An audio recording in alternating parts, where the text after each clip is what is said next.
కానీ అది గరికపాటి గారు ఏమంటారంటే అది చేయడం మూలంగా ప్రభుత్వాలకి నిధులు ఖర్చు అయిపోతున్నాయి, నిధులు ఇవ్వలేకపోతున్నారు, ఎక్కడి నుంచి పట్టుకొస్తారు నిధులు అనేది క్వశ్చన్ చేస్తున్నారు ఆయన. సార్ విద్య వైద్యం మీద ఖర్చు పెట్టిన డబ్బులు ఎక్కడికి పోవు సార్. విద్య మీద వైద్యం మీద ఖర్చు పెట్టిన డబ్బులు ఎక్కడికి పోవు.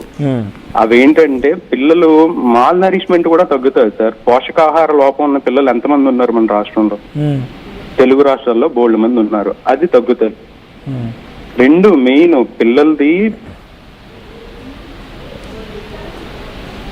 చెప్పండి సురేష్ గారు. రైట్, థ్యాంక్ యూ సురేష్ గారు. సో తెలంగాణ శ్యామ్ గారు అండ్ కరెక్ట్గా ఇద్దరు కంటిన్యూ అవుతున్నారు. సో తెలంగాణ శ్యామ్తో మాట్లాడండి. తెలంగాణ శ్యామ్ గారు వినిపిస్తోందా? వినిపిస్తుంది. అదే ప్రభుత్వ పాఠశాలలో, అదే ప్రభుత్వ బడుల్లో, కాలేజీలో చదువుకొని ఈరోజు మంచి మంచి స్థాయిలో ఉన్నవారు ఉన్నారు. మంచి మంచి కలెక్టర్లు పనిచేస్తున్న వారు ఉన్నారు, మంత్రుల్లో ఉన్నారు, ఎమ్మెల్యేల్లో ఉన్నారు. సో ఇప్పటికీ ఇంకా అక్కడ ఫైట్ నడుస్తూనే ఉంది. చాలా సందర్భాల్లో పృథ్వీరాజ్ గారు అన్నట్టుగా చాలా యాజ్ ఎ జర్నలిస్ట్గా చాలా బడుల్లోకి, చాలా స్కూల్స్లో వెళ్తూనే ఉంటాం. అప్పుడప్పుడు జరుగుతున్న సిచ్యువేషన్స్ని, హ్యాపెనింగ్స్ని లేకుండా జనరల్గా వెళ్ళి చూస్తూనే ఉంటాం. అక్కడ ఎంత దయనీయమైన పరిస్థితి ఉంటే వాటిని సరిచేయమని కోరిన వాళ్ళు ఉన్నారు, వాటిని సరిచేయమని డిమాండ్ చేసిన వాళ్ళు ఉన్నారు. కానీ అసలు వద్దు అని చెప్తూనే వాళ్ళని శోభనం పెళ్లి కొడుకులా తయారు చేస్తున్నారు అనే రకంగా ఆయన మాట్లాడడం కొంత బాధాకరం. అది అవునండి. మీరేం చెప్తారు?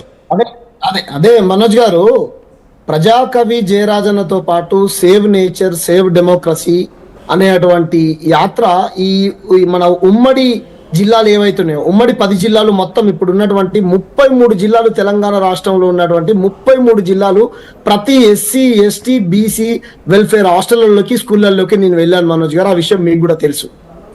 సో మేము వెళ్ళి చూసినప్పుడు మాకు అక్కడ అనిపించింది ఏంటంటే, ముఖ్యంగా ఇంతకుముందు శర్మ గారు మాట్లాడుతూ కులాల ప్రస్తావన తీసుకురాకూడదని చెప్పారు. రైట్ సార్, సంతోషం. విషయం ఏదైతే ఉంటే, టాపిక్ ఏదైతే ఉంటే దానిపైనే మాట్లాడమన్నారు. సంతోషం సార్, మాట్లాడతాం. ఇప్పుడు సాంఘిక సంక్షేమ గురుకుల పాఠశాలల్లో చదువుకునేటువంటి పిల్లలు ఎవరు ఉంటారు సార్? ముఖ్యంగా ఎస్సీలు, ఎస్టీలు, బీసీలు, గ్రామీణ ప్రాంతం నుంచి వచ్చినటువంటి బలహీన వర్గాలకు సంబంధించినటువంటి కుటుంబాల నేపథ్యం నుంచి వచ్చినటువంటి పిల్లలు. ముఖ్యంగా మా నాయన, నా కుటుంబం ఎగ్జాంపుల్ అండి. మా నాయనకు మేము ముగ్గురము.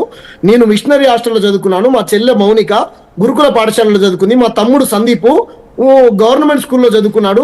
మా నాయనకు 3 పిల్లలైతే చేసుకోవడానికి ఇంటి దగ్గర పొలం లేదు. ఏమంటారు, మేము అంటరాని కులంలో పుట్టినాము. మా దగ్గర వాళ్ళ ఉన్నత వర్గాల దగ్గర ఉన్నటువంటి ఆస్తులు, ధనము, ధాన్యం మా దగ్గర లేదు. కాబట్టి హాస్టల్లో వేస్తే 3 పూటలు నా కొడుకు తిండి తిని చక్కగా చదువుకుని వానంతర వాడు బాగుపడతాడా అని అటువంటి పరిస్థితుల్లో మమ్మల్ని హాస్టల్లో వేసారండి. ఇప్పుడు హాస్టల్లో వేయడమే కాకుండా వాళ్ళు ఇంత మాకు తిండి పెట్టి, లేకపోతే ఇన్ని బట్టలు ఇచ్చి చక్కగా మేము చదువుకొని అంతో ఇంతో ఈ సమాజంలో ఉద్యోగం సంపాదించుకున్నాం, లేకపోతే వివిధ రంగాలలో ముందుకెళ్తా ఉన్నాం. మీ ఉద్దేశం ఏంటి పర్టికులర్ గా?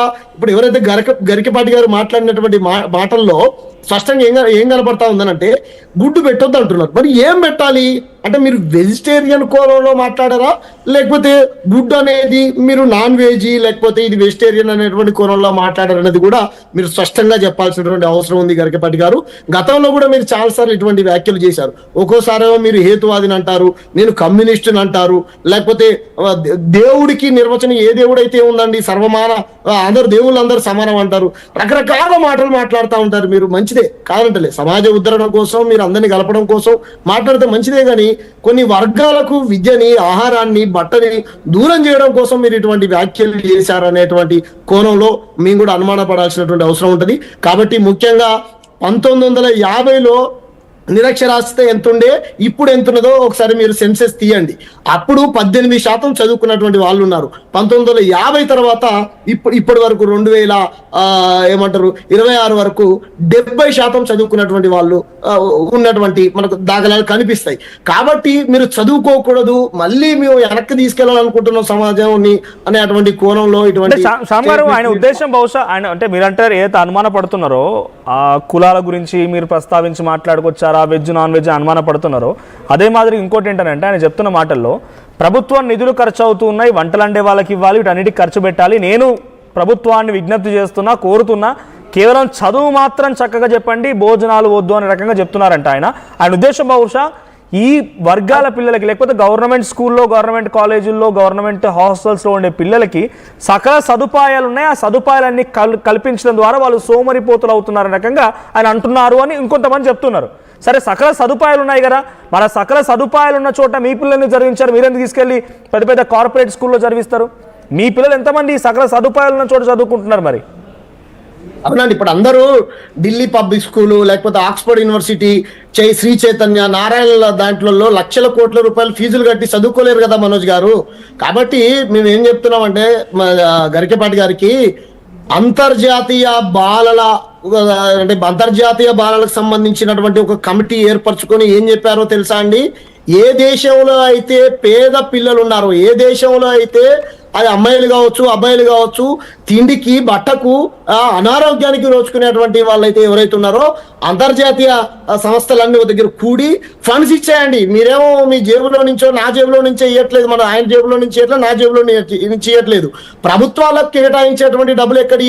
ప్రజలు కట్టినటువంటి పన్నుల రూపంలో ఈరోజు మన సంక్షేమ దేశంగా మాట్లాడుకుంటాం. మనం వెనుకున్నటువంటి వాళ్ళని ముందేయడం కోసం మనం నిధులని కేటాయించుకుంటా ఉంటాం. వర్గాల వారిగా, అణగారిన వర్గాలకు రిజర్వేషన్స్ ఏ విధంగా ఉన్నాయో ఈరోజు ఎస్సీ హాస్టల్స్, బీసీ హాస్టల్స్, లేకపోతే రకరకాల హాస్టల్స్ పెట్టుకున్నాం. చాగంటి కోటేశ్వరరావు గారు, గరికపాటి గారు, లేకపోతే తెలంగాణ శ్యామో ఇయ్యాడు కదండి. ప్రభుత్వం నిధులు కేటాయిస్తుంది, మీకు వచ్చినటువంటి అభ్యంతరం ఏంటి? ప్రభుత్వ దగ్గర నిధులు లేవు, రెండు రాష్ట్రాల ప్రభుత్వాలు నిధులు కోరుతున్నాయి అంటున్నారు.